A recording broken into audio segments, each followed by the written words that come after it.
Sir, आज press वार्ता का आयोजन किया गया है, क्या खुलासा है? देखिए, 17 दिसंबर को पुलिस स्टेशन सारण के अंतर्गत पर्वतीय कॉलोनी की मार्केट के पास एक लूट की वारदात को अंजाम दिया गया था। जिस लूट की वारदात को अंजाम देने में 3 मुख्य तौर पर जो सस्पेक्ट थे, उन्होंने इस वारदात को अंजाम दिया।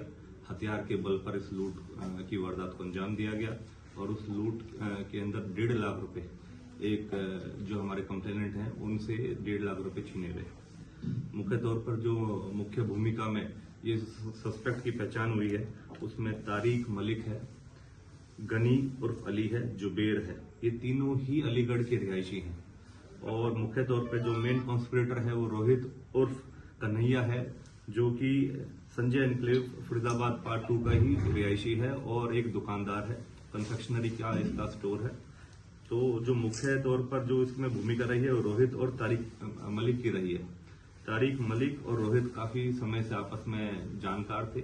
पैसों के अभाव और उधार के चक्कर में इन्होंने इस पूरी गतिविधि और इस वारदात को अंजाम देने की प्लानिंग करी, जिसमें तारिक मलिक ने अपने कुछ अन्य 2 साथियों को साथ जुबेर और गनी को साथ में इन्वॉल्व किया और इस वारदात को जुबेर, तारिक और गनी ने 17 दिसंबर को अर्ली मॉर्निंग आवर्स में इस वारदात को अंजाम दिया। मुख्य तौर पर हमारी क्राइम ब्रांच सेक्टर 48 की टीम ने इस वारदात को सॉल्व करा है और इन तीनों को और इसके साथ रोहित को 4 जो इसमें सस्पेक्ट्स थे उनको पकड़ने में सफलता प्राप्त करी है। जिस तरीके से 17 दिसंबर को इस वारदात को अंजाम दिया गया था कि भाई इस तरीके से हथियार के बल पर कुछ व्यक्ति विशेष जो थे सस्पेक्ट थे, उन्होंने इस वारदात को अंजाम दिया है। तुरंत प्रभाव से हमारे कमिश्नर पुलिस फरीदाबाद श्री सतेंद्र गुप्ता साहब के दिशा निर्देश में और हमारे डीसीपी क्राइम मुकेश मल्होत्रा साहब की मार्गदर्शन में टीम गठित करी गई। तुरंत प्रभाव से जो हमारे क्राइम ब्रांच इंचार्ज सेक्टर 48 हैं, इंस्पेक्टर अशोक, उन्होंने इसका नेतृत्व करा और अपनी टीम के साथ अथक प्रयास दिखाते हुए करते हुए इन चारों को पकड़ने में अब इनको सफलता प्राप्त करी है। क्योंकि मौके पर वेपन का भी इस्तेमाल करा गया था, जिस बाइक का इस्तेमाल करा गया था और जो लूटी हुई रकम थी उसके संबंध में अब आगे कार्रवाई करी जा रही है। बाइक बरामद करी जा चुकी है। अब पुलिस हिरासत में इनका रिमांड हासिल करा जाएगा और अन्यथा आगे जो भी लूटी हुई रकम है, जो वेपन है, उसके संबंध में सभी जानकारी लेके जल्दी से जल्दी रिकवरी करी जाएगी। सर, आरोपी पर पहले भी कोई क्रिमिनल रिकॉर्ड है? अभी हाल फिलहाल जो हमारे रिकॉर्ड के अकॉर्डिंगली चीजें हैं सामने, अभी इनका पीछे कोई आपराधिक रिकॉर्ड नहीं है। फ्रेशर थे इस तरीके से। जिस तरीके से जो तारिक मलिक है ये बीटेक कर चुका है और काफी समय से कुछ जैसे फ्रिज रेफ्रिजरेटर वगैरह का मैकेनिक के तौर पे काम कर रहा था। जुबेर एक पेंटर है, पीओपी का वगैरह का काम करता है अलीगढ़ में। इसी तरीके से गनी उर्फ अली है, ये भी एक फर्नीचर रिलेटेड एक्टिविटीज में बतौर कारपेंटर का काम करता है। और जो रोहित है उसका एक कन्फेक्शनरी स्टोर है। सर, ये पीछे से कहाँ के रहने वाले हैं? उसके पहले क्या कोई रैकी वगैरह की थी या उसी दिन उन्होंने पीछा किया था? काफी समय से ये लगातार जो इसकी मैं मुख्य तौर पर इसकी जो किस तरीके की भूमिका बनी, किस तरीके से इनकी प्लानिंग, वो मैं आपको अपडेट देता हूँ। शहर में जिस तरीके से लूट की वारदात बढ़ रही है, इसके पीछे आप क्या कारण मानते हैं? क्या कोई गैंग है? बात पहले तो मैं पहले आपको अपडेट देता हूँ, उसकी आपकी बात का जवाब दिया जाएगा। जो मुख्य तौर पे इस वारदात से संबंधित जो जानकारी मैं आपको दे रहा हूँ, रोहित उर्फ कन्हैया जिसका कन्फेक्शनरी स्टोर है, उसका तारिक के साथ लगभग पिछले 1.5 साल से जो जानकारी थी और क्योंकि तारिक सरूरपुर एरिया में पिछले 1 साल से रह रहा था 1 साल पहले, और उस दौरान इनकी जानकारी हो गई थी।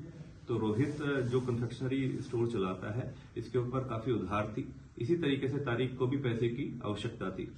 तो आपस में ये पिछले कुछ महीनों से बातचीत करते हुए एक दूसरे से प्लानिंग करते थे कि जिस तरीके से रोहित के पास आमतौर पर डिलीवरी के लिए या अन्यथा पेमेंट लेने के लिए कुछ लोग आते हैं, उनको ये बार बार डेली रूटीन की बेसिस पर पेमेंट करता है, तो क्यों ना ऐसे लोगों को टारगेट करके उनसे पैसा छीन लिया जाए। तो इस संबंध में रोहित ने तारिक को तैयार करा, तारिक ने अपने अन्य साथियों को तैयार करा और इस वारदात को अंजाम दे दिया। लेकिन पिछले कुछ महीने से लगातार इस बारे में ये चर्चा चल रहे थे और प्लानिंग कर रहे थे। जो कॉन्स्पिरेसी थी उसके मद्देनजर 17 दिसंबर को इस वारदात को अंजाम देने में इनको सफलता मिली। लेकिन क्योंकि इस तरीके की वारदात में जब भी किसी भी अगर शहर या ऐसी कोई भी व्यक्ति विशेष इस तरह की वारदात को अंजाम देता है तो पुलिस आमतौर पर उनके गहनता से उनके तफ्तीश करते हुए उनके तक पहुंच ही जाती है। तो 20 तारीख तक इनको अरेस्ट कर लिया गया। सर, वेपन कौन सा यूज किया गया इस वारदात के? इसमें कंट्री मेड वेपन यूज हुआ है। सर, ये वेपन कहाँ से मिला है इनको? क्योंकि देखिए मैम, जो क्रिमिनल रिकॉर्ड नहीं है इस बारे में और जानकारियां भी ली जाएंगी, लेकिन फिलहाल अभी तक जो जानकारी प्राप्त हुई है इनके संबंध में कोई क्रिमिनल रिकॉर्ड नहीं है। लेकिन अब जैसे पुलिस रिमांड हासिल करा जाएगा तो वेपन कहां से आया, कहां से प्रोक्योर हुआ, किसके माध्यम से इनको वेपन का सप्लाई हुआ, उसके खिलाफ भी हम कानूनी कार्रवाई करेंगे और जल्द से जल्द पकड़ेंगे। तारीख बीटेक पास था, उसके बावजूद भी जो है इस पे कोई नौकरी वगैरह नहीं थी और उसमें वारदात में शामिल हुई। देखिए, पैसे की आवश्यकता और जो इसकी रोहित के साथ जानकारी थी, एक क्रिमिनल माइंडसेट है, उस तरीके से इन्होंने इस वारदात को अंजाम दिया। इस बात से इनकार नहीं किया जा सकता, लेकिन इसकी और पृष्ठभूमि क्या क्या रही है उस बारे में भी और जानकारियां निकाली जाएंगी। सर, अलीगढ़ के रहने वाले बताए गए हैं 2 से 3 आरोपी जो इसमें हैं, तो ऐसी क्या इनके आपस में क्या बातचीत होती थी कि जो अलीगढ़ से बुला के यहाँ पे वारदात को अंजाम दिया गया? जैसे मैंने आपको बताया कि जो तारिक मलिक है ये लगभग 1 साल तक सुरूरपुर में रहा, जिस दौरान रोहित से इसकी जानकारी हो गई थी। और उसी दौरान जो रोहित और तारिक की आपस में इस तरीके की जो कॉन्स्पिरेसी इन्होंने बनाई, उसके मद्देनजर पिछले काफी समय से जो ये तारिक था अपने किसी रिश्तेदार के पास जाके अलीगढ़ में रह रहा था, जहां पर इसकी दोस्ती जुबेर और गनी के साथ हुई। जब तारिक ने रोहित के साथ इस कॉन्स्पिरेसी को डेवलप करा और उस वारदात को अंजाम देने की तैयारी कर रहा था, तो अपने 2 साथियों को भी साथ लेके इस वारदात को अंजाम देने के लिए उसने तैयार कर लिया और मौके पर आके यहाँ वारदात कर दी। इसी में एक और बोलना चाहता कि तारीख जो है वो सरूरपुर में क्यों रहने लगा? क्या इस नौकरी करने के चक्कर में आया था या केवल वारदात के लिए इसने पहले से प्लान किया? ये पहले जो रेफ्रिजरेटर पे मैकेनिक के तौर पर काम कर रहा था, परिवार के साथ यहीं पर रह रहा था, लेकिन अब पिछले कुछ समय से लगभग 6 महीने से ये अलीगढ़ शिफ्ट कर गया था, क्योंकि अब रोहित का ये पुराना जानकार था। तो रोहित के थ्रू इस बात को फिर जो वारदात के संबंध में इन्होंने जो भी डेवलपमेंट करा वो करा। ठीक है। अलग से